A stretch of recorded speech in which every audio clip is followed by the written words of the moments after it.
तो कितनी बार लाठियां पड़ी हैं आपको? लगभग 30 बार। लगभग 30 बार। 30 बार। मुगल से चले 50 जी। और कई बार बेलन चढ़ी है, बेलन। ओहो जी। आज पैर मेरा टूटा पड़ा है जी। घुटना टंगना में चौपट है जी। तो बाबूजी एक बार लाठी पड़ने पे तो लोगों की हिम्मत जवाब दे जाती है, आप 30 बार लाठी खाने के बाद भी आपका की हिम्मत जवाब नहीं दी? जब भी लाठी पड़ती थी मुझे होश नहीं रहता था, लेकिन मेरे साथी बताते कि तुम भारत माता जय बोलती थी। अच्छा, लाठी में बेहोशी की हालत में भी भारत माता का जय। जी। अयोध्या में भव्य राम मंदिर का निर्माण हो रहा है, मगर राम मंदिर आंदोलन के समय बहुत सारे घर और मकान ऐसे गंवाए रहे जिन्होंने अपना पूरा योगदान दिया, यानी वहां पर आकर राम भक्त रहते थे, राम भक्त यहां से योजनाएं बनाते थे। आज एक ऐसे ही परिवार में आए हैं जिनकी 4 पीढ़ियां राम काज के लिए समर्पित रही हैं।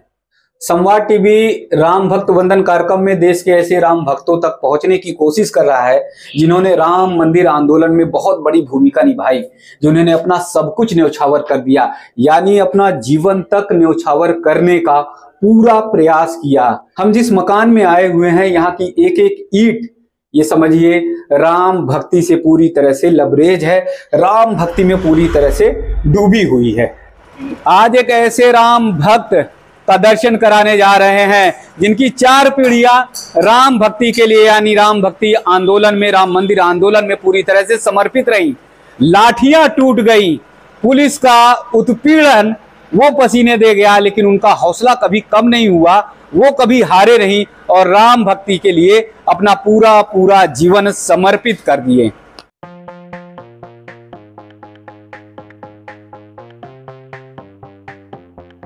हमारे साथ में है सत्यप्रकाश नौमान जी, जिन्हें बहुत प्यार से पूरे हरिगढ़ में जाना जाता है सत्तो जी के नाम से, जिन्होंने राम मंदिर आंदोलन में बहुत बड़ी भूमिका निभाई, जिनका परिवार पूरी तरह से राम मंदिर के लिए समर्पित रहा, यानी केवल जान की बाजी नहीं लगाई, लेकिन पूरा परिवार पुलिस के उत्पीड़न का शिकार रहा। उस समय पूरे परिवार ने लाठियां खाई।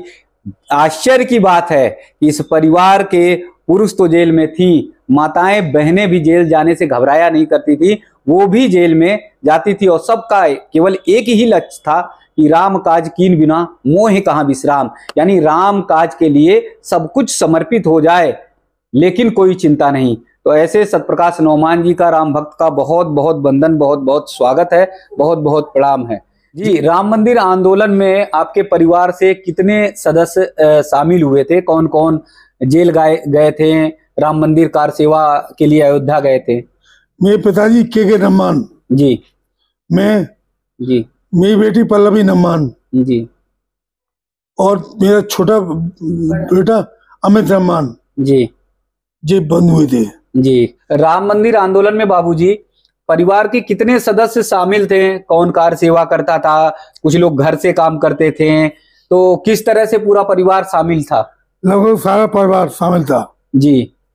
परिवार के हर एक सदस्य शामिल थे? प्रत्येक सदस्य। कौन कौन थे उसमें? सब जी 15 लोगों का परिवार है। 15 लोग कुछ न कुछ करते ही रहते जी, जो जितने अंग हैं उनके, जी, तीवा लेखन, जी, पैम्पलेट बांटना, जी, सब। जी। ये माताएं बहनें जैसे शामिल थी, तो क्या ये डर नहीं लगता था कि पुरुष वर्ग तो मोर्चा संभाले हुए है राम मंदिर के लिए, जगह जगह से निकल रहे हैं, अयोध्या पहुंच रहे हैं, माताओं बहनों को भी उसमें समर्पित कर दिया था? जी हम लोगों से भी आ गई थी माताएं बहनें? हाँ, हम अच्छा। लोगों से भी आ गए। अच्छा अच्छा। बहुत निर्भीक। जैसे मेरी पत्नी हर संगठन में पहुंचाती है चौराहे पे, जब पता होता देख नहीं। जी। तो लाठी डंडे या पुलिस कार्रवाई का उस समय डर नहीं था? डर होता तो घर में रहते जी, डर होता तो घर में रहते जी, बाहर कौन निकलते। जी। पूरे देश में मुझे लगता बाबूजी एक अनोखा परिवार ऐसा है जिसके पूरे के पूरे परिवार के सदस्य जो है वो समर्पित रहे राम मंदिर आंदोलन में। इसकी तारीफ अशोक जी सिंघल ने भी की है। अच्छा। आंदोलन के वो थे जी, सूत्रधार। और इस कमरे में आप ठहरे, यहाँ रतम्मा देवी रुकी है रात भर। जी, जी। तो ये परिवार ऐसा है जो आंदोलन के लिए एकदम पूरी तरह से समर्पित रहा है और जिसने अपनी पूरी प्राण की बाजी तक कहिए, वो परिवार के पूरे प्रत्येक सदस्यों ने, जैसे नौमान जी बता रहे हैं कि पूरे 15 के 15 सदस्य ने लगा दिया था। और ऐसा पावन घर है जहां पर साध्वी रितंबरा जी, उमा भारती जी, उनका पांव पड़ चुका है। और परिवार के सदस्य चाहे माता जी को अगर आप देख लें तो वो सारे लोग, हर कोई सदस्य ये चाहता था बस राम काम के लिए जो है हमारा जीवन समर्पित हो जाए। ना पुलिस की लाठियों का उन्हें डर था और ना ही जेल जाने का डर था। सारे के सारे लोग, जो माताएं थी, बहनें थी, वो सारे लोग आंदोलन के लिए तैयार हुआ करते थे। तो कितनी बार लाठियां पड़ी हैं आपको? लगभग 30 बार। लगभग 30 बार। 30 बार। मुगल से चले 50 जी। और कई बार बेलन चढ़े हैं, बेलन। ओहो जी। आज पैर मेरा टूटा पड़ा है जी। टखना में चौपट है जी। टखना दिखाऊं? जी नहीं, वो तो मैं देख गया था। तो बाबूजी, एक बार लाठी पड़ने पे तो लोगों की हिम्मत जवाब दे जाती है। आप 30 बार लाठी खाने के बाद भी आपका की हिम्मत जवाब नहीं दी? जब भी लाठी पड़ती थी मुझे होश नहीं रहता था, लेकिन मेरे साथी बताते कि तुम भारत माता जय बोलती थी। अच्छा, लाठी में बेहोशी की हालत में भी भारत माता का जय? जी। हाँ, जो लोग बैर में लोगों ने बताया जी, जो साथी बंद थे उन सब ने। जी। ऐसे परिवार की राम भक्ति आपने कहीं नहीं देखी होगी कि लाठियां खाने के बाद भारत माता वंदे मातरम का जय घोष करते हैं और अगर बेहोश हो जाते हैं तो साथी बताया करते थे कि राम भक्त यानी राम जी की जय के अनुसार, यानी जय श्री राम के नारे के अलावा कुछ भी नहीं निकलता था। तो ऐसे समय पर परिवार के लोग, साथी लोग और लोग कैसे हेल्प करते थे, कैसे मदद करते थे? जो जिस पर बनता था करती थी जी। जितना बनता था उतना करती थी जी। और सीमा से बाहर निकल के करती थी। जी। 90-92 में कैसे पहुंचे थे अयोध्या? 90 में जी। हमारे जिले का निमंत्रण था अयोध्या जाने का। जी। तो हम लोगों को जाना था वैशाली एक्सप्रेस से। जी। तो जहाँ जो एसएसपी आया था बीबी सिंह, बीके अग्रवाल जी। बड़ा खूंखार था। जी। उसने मथुरा में बाकी भाई मंदिर में लाठी चलाई थी, साधु संतों को पीटा था। वो भाई घमंड में आया। अच्छा। कि लेकिन मुझे प्रशंसक से बहुत मदद मिली। जी। वो जब मैं फरार रहता था, वो घर पर कहे बहन जी आज अपने उनको जेल में भेजना स्टेशन में, वरना गिरफ्तार हो जाऊंगी। मुझे पता ही नहीं, कोई मैं आता ही नहीं था। मुझे सूचना मिली, मैं पहुंची स्टेशन में। तो बीके अग्रवाल जी और 6 थाने पुलिस जी, मैं भी सावधान है, अपनी बेटी को संग लेके चलता था जी। भाई मुझे नहीं, इफ्तार हम करेंगे। तो जैसे मैं वैशाली में चढ़ा, गाड़ी चली और गयो में ही गिरफ्तारी हो गई। मैं खतरा, चारों तरफ दौड़ तोड़ती आ रही थी जी। मैं खड़ा अंदर दौड़ गया, लेकिन उन्होंने मुझे ढूंढ लिया, निकाल दिया बाहर जी। फिर मैं नंबर 3 पे 1 नंबर पे लाई, 2 नंबर पे, तो ऊपर चढ़ के आती हैं। ये बार तो मन में आई कि ऊपर से कूद जाओ।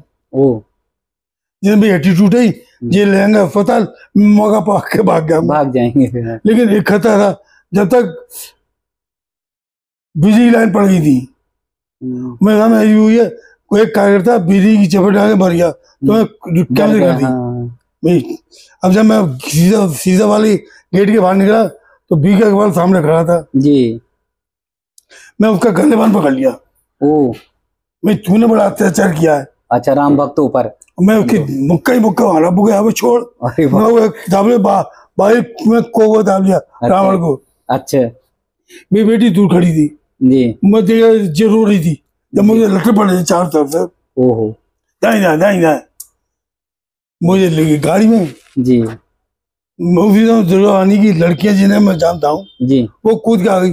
वो न्यूज में ट्रेंड थी में। अच्छा। उन्हें ऐसे हाथ पर चढ़ाए कि पुलिस ने मुझे छुड़ा लिया। ओहो। मैं फिर बाहर आ गया। अच्छा। फिर मैं सोची क्या मैं इनसे भाग नहीं पाऊंगा, और भागते में लट्ठे ज्यादा पड़ती हैं। हाँ। आप खड़े हो यही 2 लट्ठों चुप। हाँ। और भागो तो जन काम लट्ठे। हाँ। तो मैं गाड़ी में घुस गया जी। तो जीतू और कमल जरारी वाला वो कूद के आ गई, हमें भाग जा जी।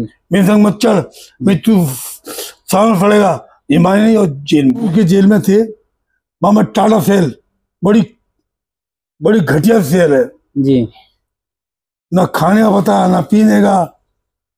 माँ एक कैदी बोलता बाघेला शंकर सिंह, वो जो जम्मू का आंदोलन चल गया था। जी जी। बहुत गरीब आदमी जी। मुझसे मिलने वो भी आए लखनऊ जेल में जी। जो आपके जी उम्र ऐसी हो गई है बाबूजी की, कई बार यादें जो है भूल जाती हैं, कई बार स्मरण में नहीं रहता है। लेकिन जो बातें बताई हैं लब्बो लुआब यही है कि जब भी आंदोलन होता था भिड़ जाते थे, लड़ जाते थे।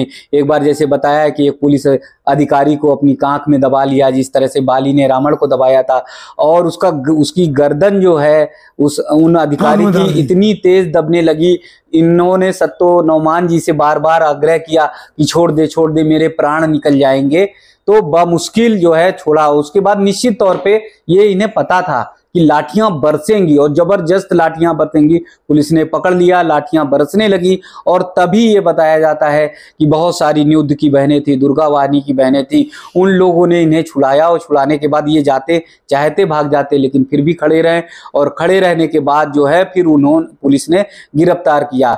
यहां तक देखिए, राम काम के लिए यानी राम काज के लिए इतना बड़ा समर्पण, इतना बड़ा त्याग कि मैं जा रहा हूं तो मेरी बेटी भी क्यों ना जाए, तो अपनी बेटी को भी साथ में, पल्लवी जी को भी साथ में बाबूजी जेल लेकर पहुंच जाते थे। यानी उनका एक एक अगर शरीर का रोआ देखिए, आज आंखें एकदम रो पड़ी हैं, आज एकदम दिल जो है एकदम भर सा आया है राम के नाम पर, तड़प, ऐसी बेचैनी। अगर मैं कहूं कि भारत में, हिंदुस्तान में अगर कोई ऐसा राम भक्त है तो उसमें सत्तो नौमान जी परम है, जो बात करते करते रो पड़ते हैं, एकदम आंखें भर आती है। यानी राम का नाम लेने और राम काज के लिए उनका समर्पण अभूतपूर्व है। बेटों को तो जेल जाने से मान लीजिए एक बार कोई राजी हो जाए कि मेरा बेटा भी चला जाए, लेकिन बेटी को भी जेल जाना है क्योंकि वो राम काम के लिए जा रहे हैं, कोई गलत काम के लिए नहीं जा रहे हैं, तो हाथ पकड़ लिया करते थे और हाथ पकड़ के बेटी को भी जेल ले जाते थे। वहां पर जेल में भी जाकर राम नाम लेना, जेल में भी जाके संघ की शाखा लगाना, जेल में भी जाकर बाबूजी जो वहां पर भजन कीर्तन करना, और बस यही कि देश धर्म के काम ना आए, वो बर्बाद जवानी है, वो बर्बाद जवानी है। यानी ये पूरी जिंदगी और जवानी अगर राम काज के लिए नहीं आया, राष्ट्र कार्य के लिए नहीं आया, तो बेकार है। आज भी बाबूजी की स्थिति देखिए, एकदम बेड पर है, बिस्तर पर है, बोलने के एकदम स्थिति में नहीं थे, यादाश्त कभी कभी कम हो जाती है। लेकिन ज्यों ही हमने कहा कि बाबूजी राम राम, राम जी का काम है, राम जी की अयोध्या में मंदिर बन रहा है, उसके बारे में बातचीत करेंगे, तो आपकी चैतन्यता एकदम आ गई, और एक एक सीन, जैसे फिल्मों का सीन होता है लगातार घूमता रहता है, वैसे सारे सीन बाबूजी के एकदम जो है घूमने लगे। जी, मैं आपकी आंखों में देख रहा हूं आंसू आ रहे हैं, लेकिन जो लाठियां पड़ी, जो जेल में आपको जाना पड़ा, वो सारा दर्द मुझे लगता है अब कम हो गया होगा, क्योंकि रामलला 22 जनवरी को विराजमान हो रहे हैं। जब ढांचा टूट गया जी, तो मैं, अशोक जी सिंघल ने आए थे जी अलीगढ़ में, मैं उनसे कह भाई साहब अब तो जीत हासिल हुई, तो बोले कहाँ, आंखों में आंसू आए, अभी बहुत संघर्ष बाकी है, अभी बहुत संघर्ष बाकी है। जी देख लो आज जी, आज भी संघर्ष टला नहीं है जी, हम सोए नहीं जी। हाँ, तो देखिए बाबूजी की बातें कितनी मतलब गहरी हैं कि विश्व हिंदू परिषद के अंतर्राष्ट्रीय अध्यक्ष रहे अशोक सिंघल जी, जो मूल सूत्रधार राम मंदिर आंदोलन के, उन्हों से बात हुई और उनसे बाबूजी ने कहा कि अब तो संकट टल गया, अब जो है रास्ता साफ होगा। और सभी को पता है कि वास्तव में संकट टला नहीं था, क्योंकि ढांचा ध्वस्त हुआ था और उसके बाद लंबी लड़ाई जो है लड़नी पड़ी जी। तो अब बाबूजी जैसे 22 जनवरी की तैयारी है, खूब भव्य तैयारियां चल रही हैं, आप कैसे तैयारी बनाएंगे? पूरा देश दीपावली मना रहा है, उत्सव की तैयारियां हैं। ऐसी तैयारी ना देखी ना सुनी होगी जी, धरती आसमान एक हो जाएगा उस दिन। अरे वाह जी जी, और गद्दार कांपेंगे जी जी जी जी। तो ठीक है, अच्छा आपने सपना तो पूरा कर लिया, राम मंदिर का सपना हो गया, मथुरा की के लिए क्या रहेगा? मकसद काफी बाकी है। हाँ, यह तो पहली झांकी है, अयोध्या पहली झांकी है, मथुरा खासी बाकी है जी। अच्छा, इतने सारे आप पे डंडे लगे, जेल जाना पड़ा, इतना संघर्ष हुआ कि आज आपका शरीर का एक एक अंग जो है ठंड के समय में दर्द होता है, आपका मतलब मन जो है राम मंदिर के लिए तो प्रफुल्लित होता है, लेकिन जब शरीर में दर्द होता है, जब शरीर में कष्ट होता है, तो मन में ये आता है क्या भाव कि जो भी था वो राम के लिए था और राम काज के लिए था। राम जी के काम में जी कोई काय का विश्राम है। अच्छा, राम जी के काम में काहे का अब तो एक काम ही बनेगा धूमधाम से, राम जी का मंदिर बनेगा धूमधाम। अच्छा, तो बाबूजी कह रहे हैं कि तंबू भी गड़ेगा धूमधाम से, राम जी का मंदिर बनेगा धूमधाम से।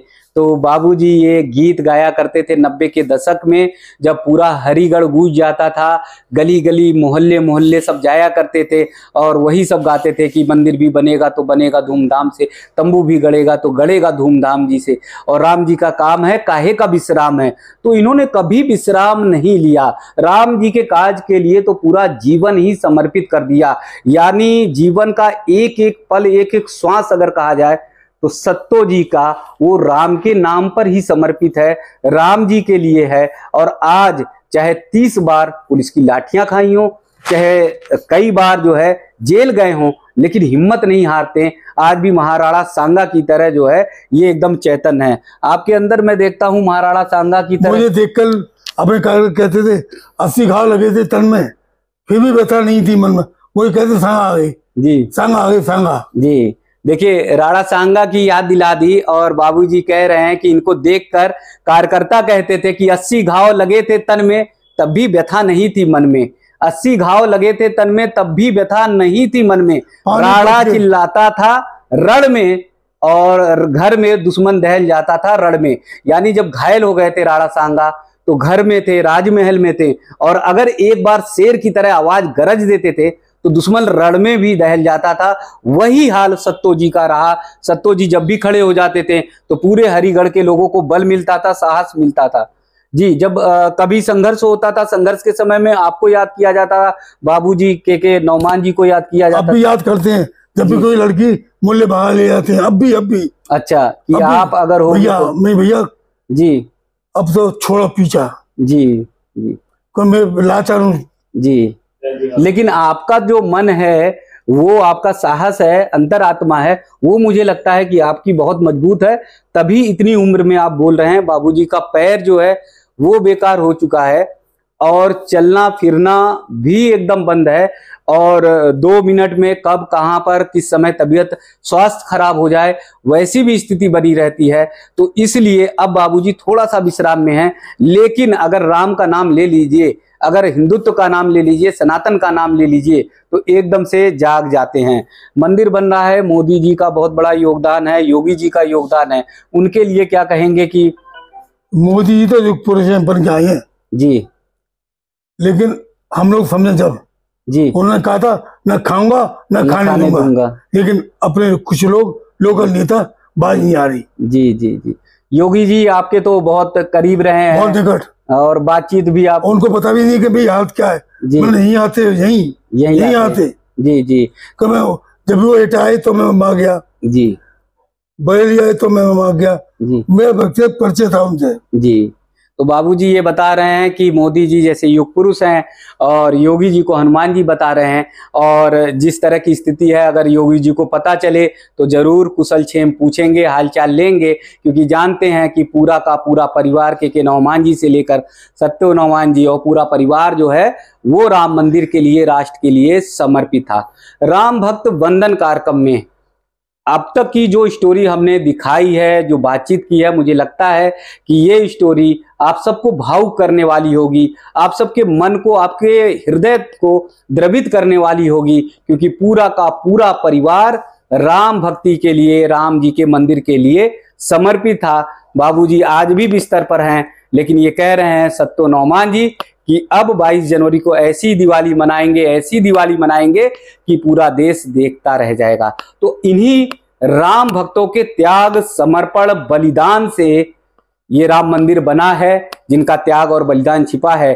30 बार लाठियां खाई, हिम्मत नहीं हारे, जेल गए, साहस कब नहीं हुआ, बस जय जय श्री राम के नारे के साथ आगे बढ़ते रहे। बाबूजी, बहुत सारे लोग प्रश्न करते थे, रामलला हम आएंगे, मंदिर वहीं बनाएंगे, तारीख नहीं बताएंगे, तो वो नारे के याद जरा सा दिलाइएगा। तारीख बता दी है, मंदिर वहीं बनाएंगे, तो जो बन गया। जी जी जी। पुराने और जो नारे आपके टाइम के थे वो नारे? अभी जिसका खून ना खोले, खून नहीं वो पानी है, जन्मभूमि के कामनाएं वो है बेकार जवानी है। बच्चा बच्चा राम वाला, बच्चा बच्चा राम का, जन्मभूमि के काम का। जी। तो देखिए बाबूजी का जो बुढ़ापे पे वृद्ध होने पर बुजुर्गों में बच्चों जैसा स्वभाव आ जाता है, लेकिन राम का नाम, राम का जो स्मरण है वो नहीं जाने वाला। जी कुछ कह रहे हैं? बाबर की का बात बावले, मुसलमान की बात क्या, राम तो पहले दुनिया में कहीं नहीं इस्लाम था। रामायण से पहले ना थी आयत कहीं कुरान की, कार सेवा में नाम लिखा ले, कर सेवा भगवान की। जी, अभी भी मुझे लग रहा है वो 15-20 साल वाला जोश आपके अंदर बरकरार है। बाबूजी देखिए आराम से अब लेट गए, क्योंकि जान रहे हैं कि अब जो है राम जो सही वीडियो कैसेट है ये बन जाएगी पापा, पेन ड्राइव करवाएंगे अभी। बहुत सारी यादें बाबूजी की हैं। मुझे लगता है कि अगर हम दिन बात करें, महीने बात करें, साल बात करें, तो राम मंदिर की जो यात्रा है, राम मंदिर का जो बाबूजी के लिए का योगदान है वो कम नहीं होगा। लगातार अनवरत अगर बातें करते जाएं, एक बहुत पुरानी बाबूजी ने कैसेट दिखाई है। ये कैसेट ऐसी बिकती थी, ऐसी धूम मची थी कि पूरे हरिगढ़ से लेकर पूरे प्रदेश में जो है इसकी धूम मची थी। और इस कैसेट को आप सब देख लीजिए। ये कभी शाम हरिगढ़ के गांधी पार्क में कार्यक्रम हुआ था कवि सम्मेलन का, उसकी कैसेट बनी थी और वो कैसेट पूरे देश भर में गई थी। और उसके बाद जो है पूरे देश भर में हुंकार ऐसे भरा गया था। तो राम भक्तों ने बहुत सारी यादें सजो के रखी है। संवाद टीवी आपको देश और दुनिया तक ले जाने का काम करेगा। अगर आप भी राम मंदिर आंदोलन में सहभागी बने हैं, आपने कोई भूमिका अदा की है, तो जरूर आप संपर्क करिए। संवाद टीवी देश और दुनिया तक आपको दिखाने का काम करेगा।